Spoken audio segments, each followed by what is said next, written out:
What is this section? Section 4.7 supposed to be due today, but we're a little bit behind, so we're finishing section 4.6 we're supposed to be having done, but we're actually finishing it today and starting 4.7. Natural log, 1 over u. All right, ready, set, go on the problem you wrote down. And I'm going to start playing up here. Feel free to talk. Totally good. I don't mind.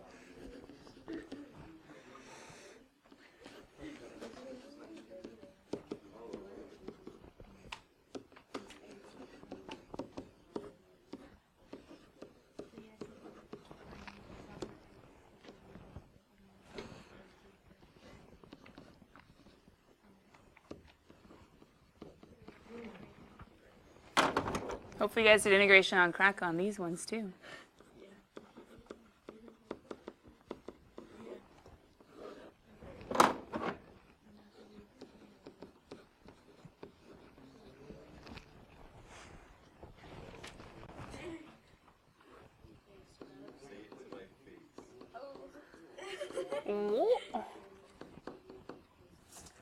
Ryan's here today. He's not absent. Love you, Ryan.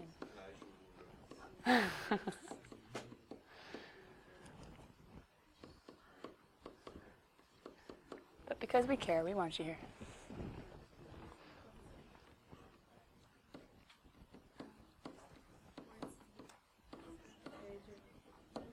If you guys are stuck on the other one, or if you just want to take a quick peek up, I have gotten to pretty good places in both of the beginning problems you guys were working on.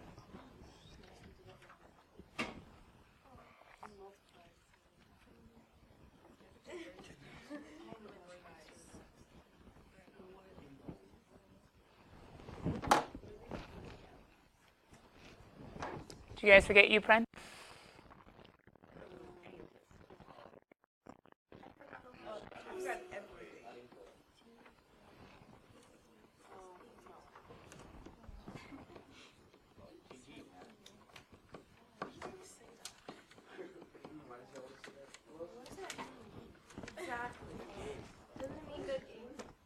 Wait, what do you say?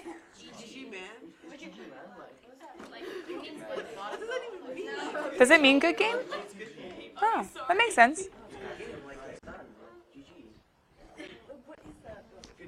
It's like an L, it's like a dub. Like good game, GG. Well, I say go team, and we're not, I mean, we are a team, but we're not. Oh my goodness, I could say that. We could make it a thing.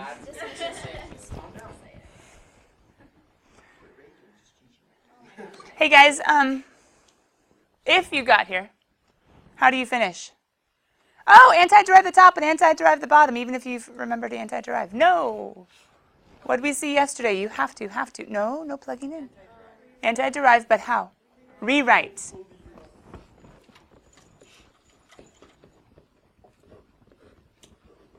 Isn't u over u just 1? Integral of 1 is u. And u is...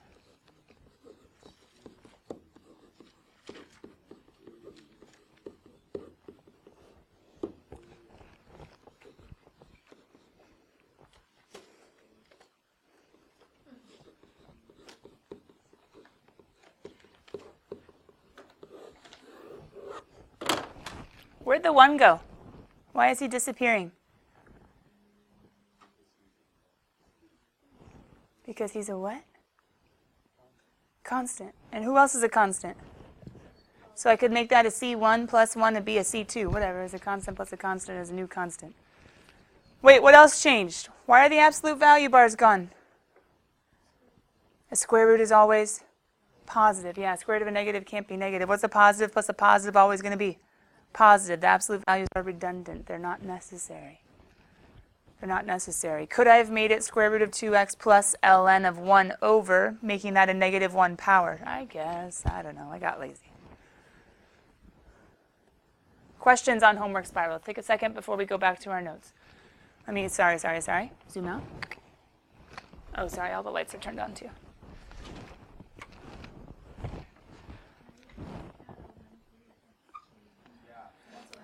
I didn't take it out. What did I do? I didn't show the step. I was curious if you guys would get confused. What I did was I said, oh, hey, remember that whole rule where you can split up integration?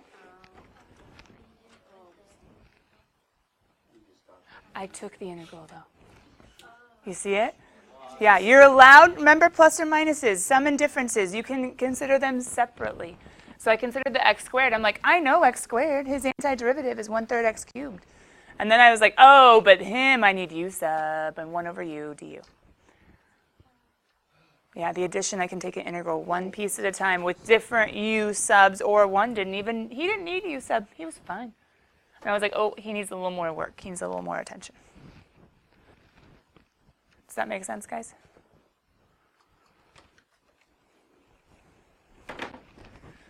As a few of you guys are still looking, are still pondering, are still working, are still correcting, let me go back to that note problem. Is that okay?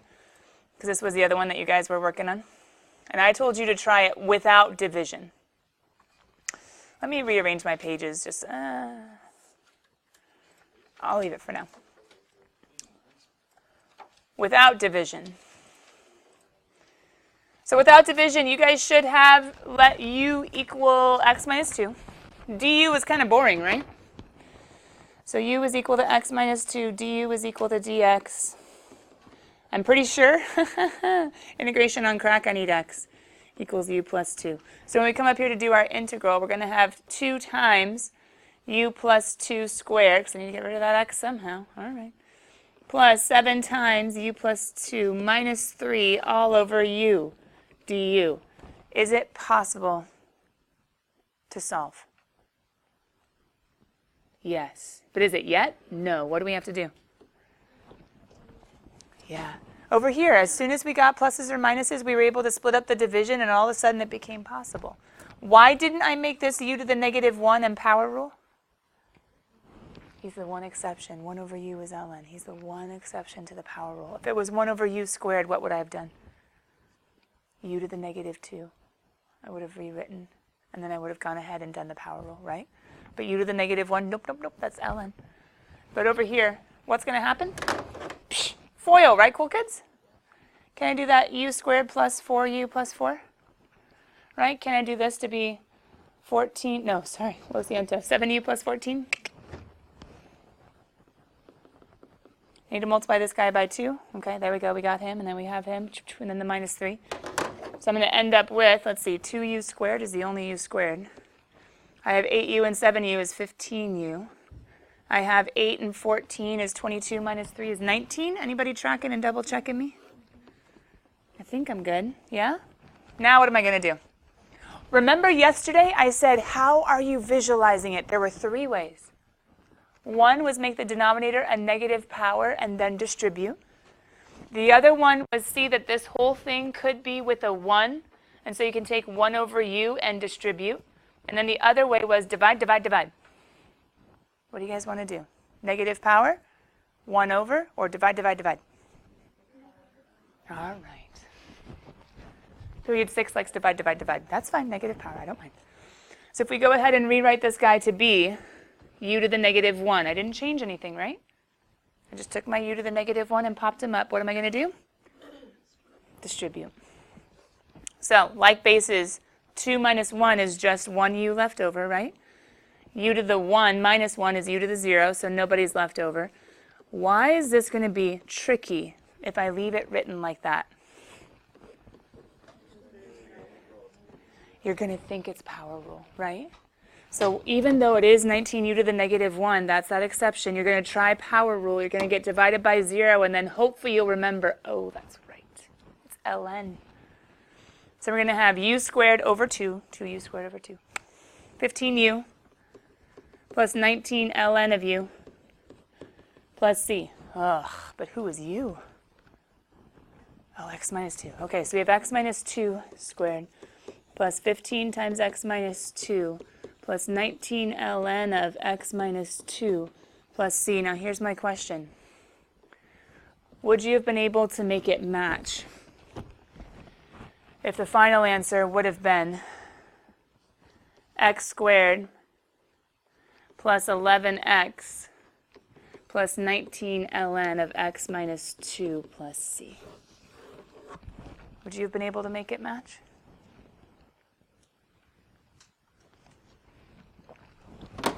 what would you have done? I'm hoping you would have FOILed. I'm hoping you would have distributed. Wait, no. This is wrong. This isn't right. Things disappeared. But what disappeared? Where did the constants go? They got absorbed. Right? It's okay. It's fine. They got absorbed into C. Are these the same thing? Yeah, just he's a C1 and he's a C2. Whatever. Oh, whatever. It's fine. -4 and 15 makes 11, and then we have why are there still absolute values? Because this could be positive or negative. It's not redundant. It's necessary. Could I make it to the 19th power? Sure, I guess so. Now, how did I have you solve this? With U sub. Yeah, kind of the long way, maybe. Let's see if it truly is the long way. Wait a minute. Where'd my blank page go? Oh, there we go. So what would the other way have been? You guys don't have to write this down unless you want.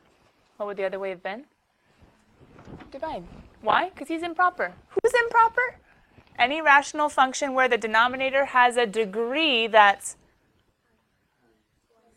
greater than or equal to, which is weird. So if it was an x over an x or a squared over a squared, we still divide. You're thinking oblique asymptote. If it's higher by 1, go looking for the slanty asymptote. But for improper fractions, back partial fractions pre-cal, the top just has to have a degree greater than or equal to. What would have happened if we had? Don't worry, I'll do it. You can just watch if you want. If we had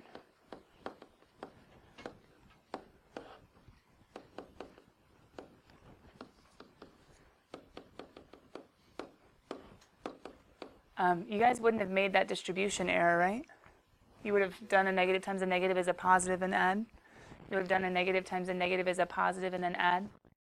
Huh, this looks a little familiar. I think some of these numbers we just saw a second ago.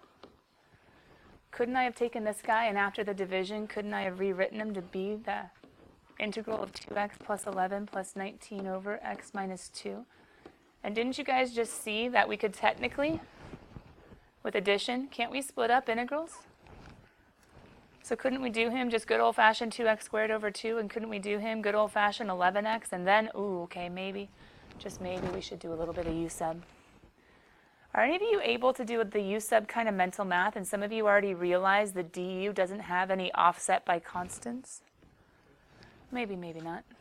We're going to pull the 19 out. We're going to do the integral of, that's a u, a 1. Du is just dx. Sweet. I can go straight to x squared plus 11x plus 19 ln of u, which is x minus. The division got us straight to the nice condensed version. The integration on crack totally worked, but ended at a different plus c, and some work had to be done, some combining of constants to get to the other form. Does that make sense, kind of? Okay, so either way works. But what do I think is probably easier? Improper fractions do what first? Divide. Hey kiddos, remember yesterday when we were doing homework, some of you had questions on a b to the u, e to the u? Awkward. I have a forever card. It was just in the next section. I think at some prior time I saw it last section in the homework and I was like, oh, sweet. Let's see what they do on their own, and then I'll be like, hey, let's make a forever card and practice it some more. I'm sorry, that was a little mean this year probably. I freaked some of you guys out. Let's make a forever card. We saw it yesterday with the, wasn't it 3 to the x over 2 in that homework problem? Yeah, let's make a forever card. You guys double check me, but I believe this is forever card number 40. Oof. Look at how far we've come, cool kids. Do you feel accomplished? 40.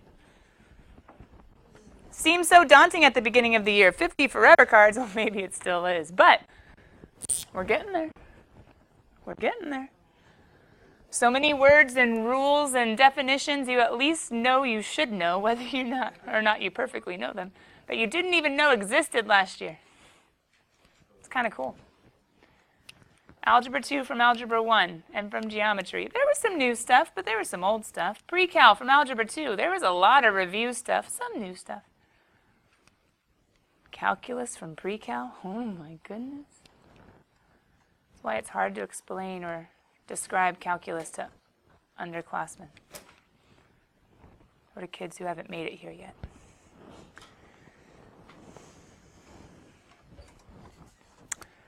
We're going to practice e to the u and b to the u in just a second.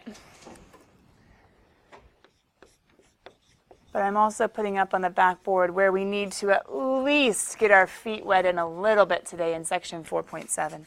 That's not due until Friday. Some of you guys take tonight to finish up section 4.6.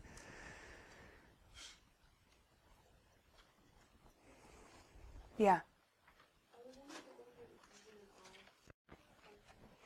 I think I moved them down below somewhere so that they'll come back up again. It wasn't for a specific section per se.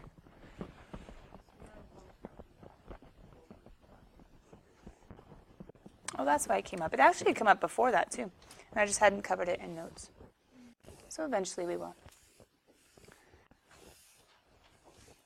But not in a day when our projector was horrible yesterday and where we're already behind anyway, and we're trying to get caught up. How would you guys fill in that review from up above? Derivative of b to the u. Bulimbu, get it down. Derivative of b to the u. Bulimbu, get it down.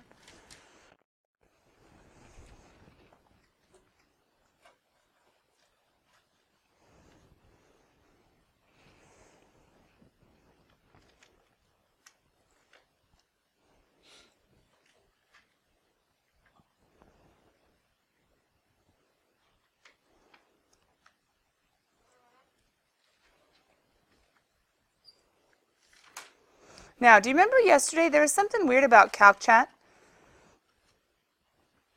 Do you remember yesterday there was something weird about CalcChat and how they were doing the integrals? And actually, you guys did a great job. Period 6 didn't even ask me about it. I had to ask them and be like, whoa, whoa, whoa, are we blindly copying CalcChat? Which I don't think they are. Maybe they just totally understood exactly what they were doing. But I was like, whoa, whoa, whoa, whoa, what's going on?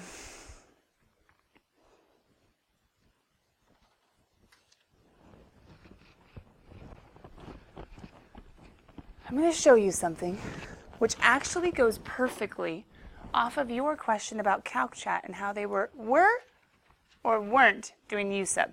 Remember by they, it's not just some ambiguous computer that's popping that out. It was actually like grad students making the answer keys, probably, because their professors wrote the book and then they were given the grunt work of, okay, find all the answers. Anyway, but there are things like Wolfram Alpha that could have helped them, et cetera, et cetera, et cetera. But here's the dealio. Integrals are trying to do derivatives backwards, right? Oh, I was about to do plus c. That's really bad. I'm so sorry. But some of you do u prime instead of plus c. That's just as bad. Okay, so coming back. If I had the integral, let's put it down here. If I had the integral of b to the u, which is exactly what's up here, where does b to the u come from? The same place that e to the u comes from, itself. b to the u comes from itself. e to the u comes from itself. All exponential functions are super similar in that way. Just with e to the u, his ln of e is 1, so we never see it because it always goes away. b to the u came from where? Came from himself. However, hold on. Every antiderivative, how can I check to see if it's right? Derive it. What's the derivative of b to the u? b to the u, ln of b times u prime. Okay, so hold on, wait a minute. In order to get back to b to the u plus c, I actually would need the entire derivative here. Now, I have b to the u, check, because, okay, it's right there. du basically compensates for u prime, because that's all like making u prime as a part of my integral. But what don't I have? ln of b. Now, what would CalcChat do if they don't have a constant? They would say, oh, I'm going to put it in. And when they go to put it in, that's kind of awkward. Can I just put it in right here? When they go to put it in, you can't just randomly add a number to a problem and be like, it's the same thing. But what can you do? Multiply by 1 creatively. Oh. If they need an ln of b to get back to b to the u, well, they just have to multiply by 1 creatively. So what they do to one side, they have to do to the other. Do you see kind of where the formula comes from? I need an L and a B in order to get back to b to the u, but I can't just randomly add L and a B without offsetting by. So actually what the CalcChat crazy people were doing helps us with today, because they said, well, put in what you need, just offset on the outside. Well, putting in what we need will get us back to b to the u, but we had to offset by 1 over L and a B to not change the value. Anyway, long story short, this is the exact same thing that happens with the power rule when we divide by n plus 1, right? X to the n plus 1 over n plus 1, so that when you take the derivative, the n plus 1s reduce. This is just a little bit harder, but when you take the derivative of b to the u, L and a B, I need the L and a B's to reduce, and they will now. All right, cool kids, that's forever card number 40. Let's play. So, who's your u? Yeah, u minus x. Guys, keep going. I'm just a puppet. Who's your du? There you go. So dx is equal to negative du. So what's my substitution? Do you see how I want e to the u's now? And maybe you didn't see that from our old version in our forever cards, but we want e to the u's. We can do them. E to the u times, uh-oh, du needs a negative, right? But can I write 3 and 4? No. But what can I do? Keep writing this off to the side until I get back to x's, or go to u's. You guys choose for me. Do you want to go u-bounds and not look back, or do you want to keep on pushing forward, eventually getting back to x's and then use the x-bounds? U-bounds? Okay. So let's go ahead and find some u's. Let's do u of 4 to find the top bound, u of 3 to find the bottom bound, plugging into u, right? 3 minus 4 is negative 1. 3 minus 3 is 0. So now I can say negative integral. Do any of you guys dislike how the numbers are backwards? If you dislike them, okay, fine. You can flip it and make it a positive.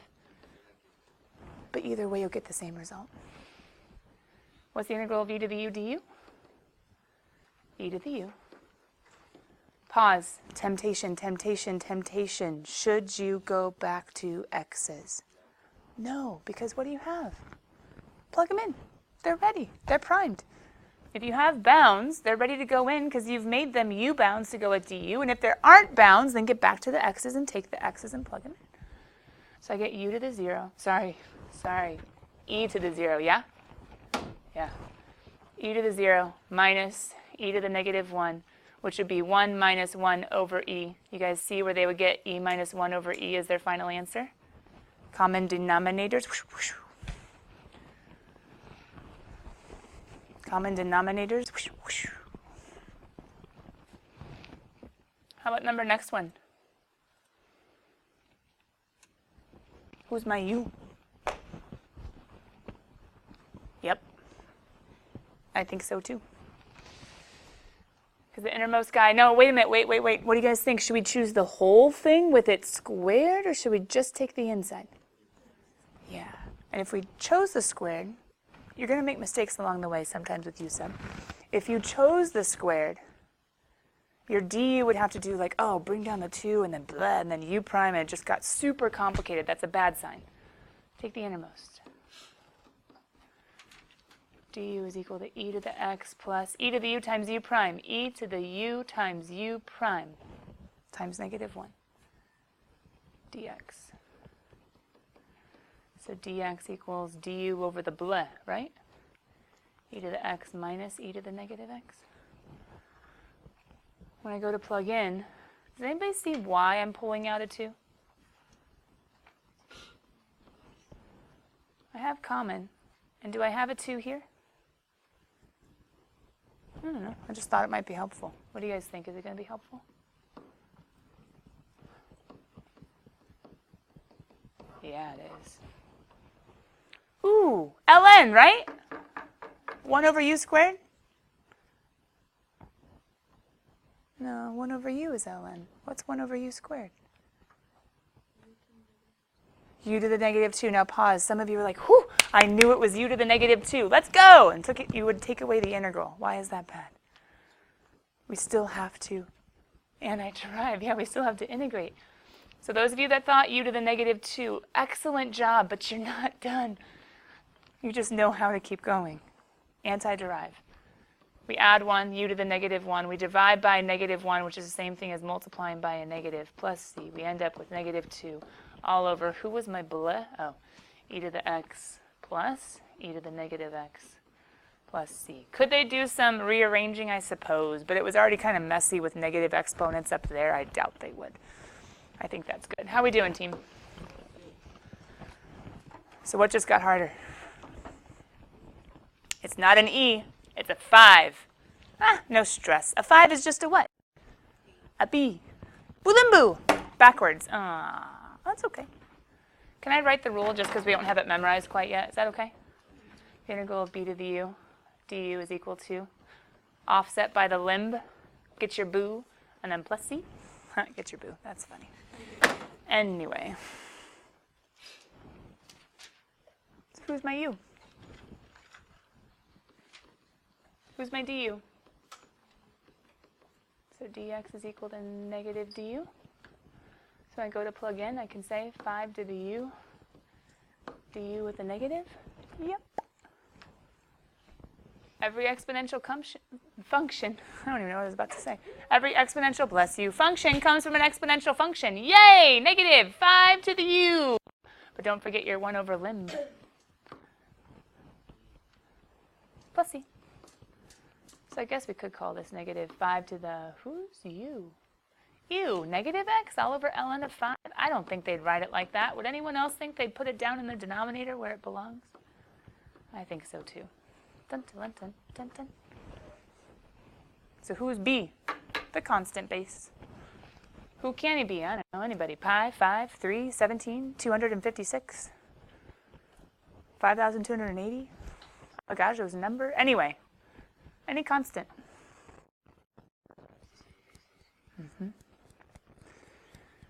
Here's the struggle. I like using boo just because you can do boolimbo. And in pre-cal, we talked about b being the base just because b base, it was nice. The AP can use an a to the or it can use a b to the. I haven't really seen it use anything else.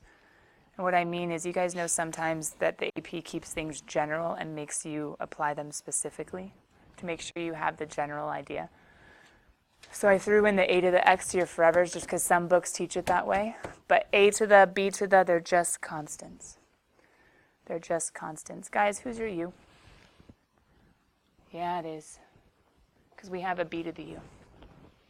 Who's your du? Derivative of sine is?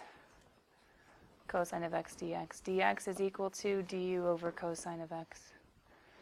It's the integral of 2 to the u cosine times du all over cosine. Is this just another b to the u? The answer is yes. So 2 to the u comes from 2 to the u, but I need 1 over limb. Why am I not plugging in like FTC, f of b minus f of a? What don't I have in any of these?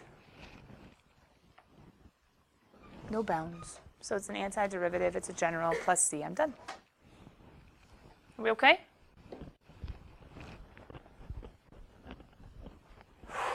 Is section 4.6 now done? Yes. Is section 4.6 now done? The answer is yes. Now technically I do have some homework helps along the way, but guys, we're going to grade homework tomorrow.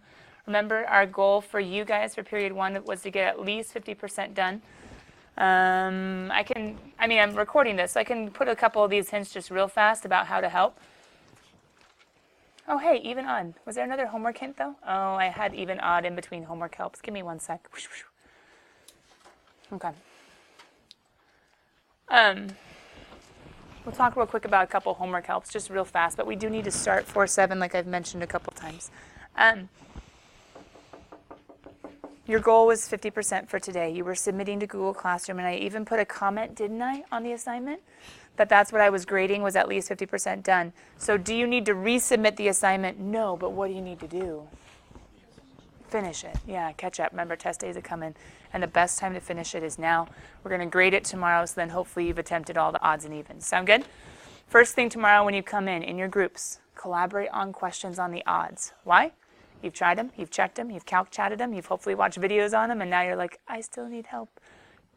Collaborate in your groups, see if we can narrow down questions, we'll grade the evens and go. Guys, whenever you see the wording differential equation, what do you see about what's been given to you in both these problems? They've given you a derivative. Have you noticed whenever they give you a derivative, what they're usually asking for? Go backwards to the original. So if they don't tell you explicitly solve for y equals, solve for f of x, if they don't tell you specifically go back, but they say solve the differential equation, what they mean is find y equals f of x. And how can I find f of x from a derivative? Oh, we know this, don't we? Don't we just multiply the dx on the other side and say, let's go? LGI. But what do we have?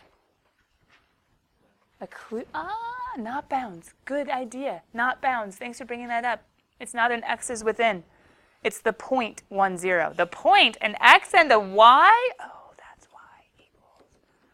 When you're done, aren't you going to have this? What do we do with a clue?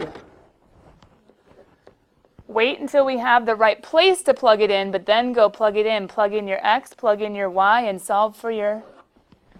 And at the end of the day, once you plug in an x and plug in a y and solve for your c, what are you able to do then? Y equals f of x with the c plugged in, a definite answer from an indefinite integral with a clue. So what are we going to do over here? Whoa, whoa, whoa, whoa, this got harder. What if I just multiply by dx, guys? Am I good? Go! Yeah! Hey. Did we say to integrate, we need an f of x dx, or an f of y dy, or an f of theta d theta, or an f of u du? Don't we need something in terms of who doesn't belong? But wait, the dx didn't belong, and what did I do with him? What do you think I'm going to do with him? I have an equation. Maybe before the integral. Maybe before the integral. It wasn't legal to integrate yet. The y was with the x's. That's not legal. But if I get rid of the y first, then, haha! Now can I integrate 1 over y dy? Is there implicit integration? Yeah, there is. Who's his integral going to be? Who's his integral going to be? And I'll leave it for you guys when you see it. Don't worry, it'll come back probably next chapter. How do we get y by itself? Anybody thinking an e? All right, cool kids. Section 4.7, those were the homework helps. I'm going to get it up. Oh, that's not helpful. I mean, it is, but we'll maybe see him tomorrow.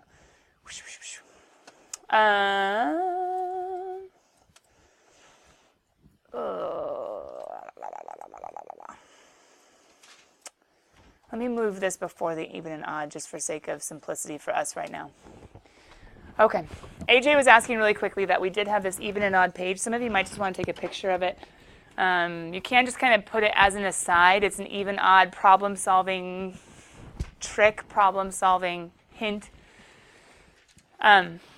You don't have to know what the bounds are or the function is to take an integral if you know that the function is even or if the function is odd. Well, I should say there are some special characteristics that you can know. If you guys remember, even is across the y-axis symmetry. Odd is across the x-axis symmetry.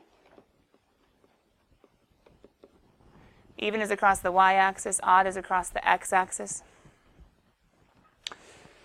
Which means whoever f of x is, no matter how funky, no matter how weird, let's just make him something really weird. Let's do like a weird cursive M.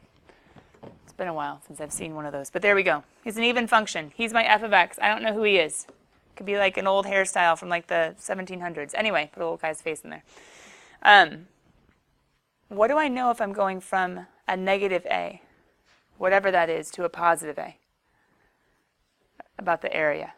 The area on the right side, I think AJ just said it, will be the same as the area on the left. If I drew this perfectly, which obviously I didn't. But so I can say for all even functions, the area will be double going from 0 to a. And some of you are like, this is dumb. What's the point? I still have to solve and I still have to plug in. Well, maybe they gave you a clue about 0 to a. You just steal the number and double it. Or maybe I'd much rather plug in a 0 as a bound than a negative a because my brain likes zeros plugging in. A couple different applications, but odd. What if I was to do some sort of weird odd function and call him f of x? Origin, sorry, did I say x-axis? I apologize. That's not a function. We won't even see those this year. Origin symmetry. What's true about any negative a to positive a on this one? Isn't that negative area and that positive area? What's going to happen in negative area and positive area if there's symmetry that are the exact same number? Every single time it'll equal 0. Evens get doubled, odds get canceled. Evens get doubled and odds get canceled. If you want to grab a picture, but we are going to section 4.7. We are going to section 4.7. All right, cool kids. Let me get to a single page. Sorry.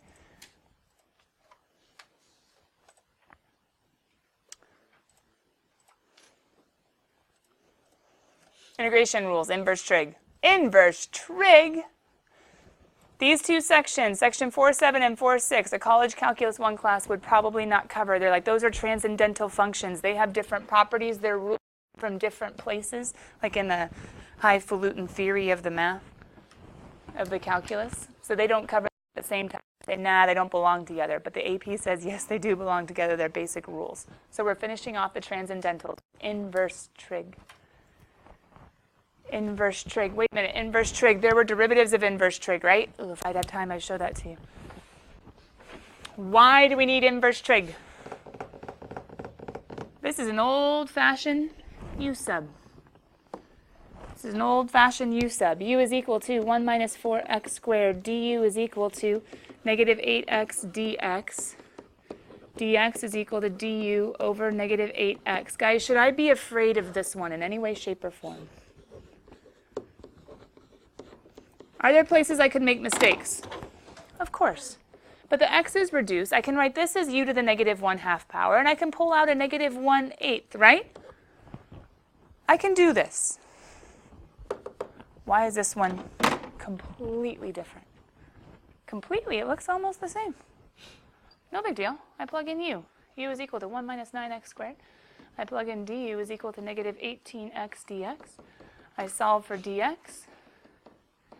Yeah, I know some weird things might happen, but you showed us there's this cool thing called integration on crack, so it's not a big deal. I'll be able to figure it out. du over. That's not a big deal. I can pull out the negative 1 over 18, and then all I have to worry about is the x. I can come back here and solve for the x.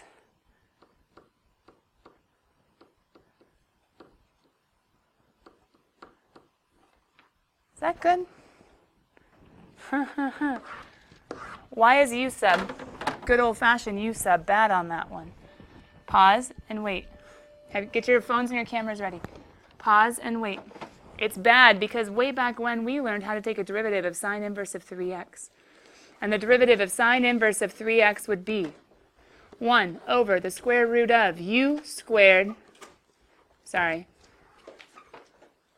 1 minus u squared times u prime. Wait a minute. What does 1 minus 9x squared go back to? I want you guys to go ahead and take a picture of the inverse trig rules, and we'll deal with them a little bit more tomorrow. Bye, cool kids. Forever card number 41. See you later. Last forever card of chapter 4B.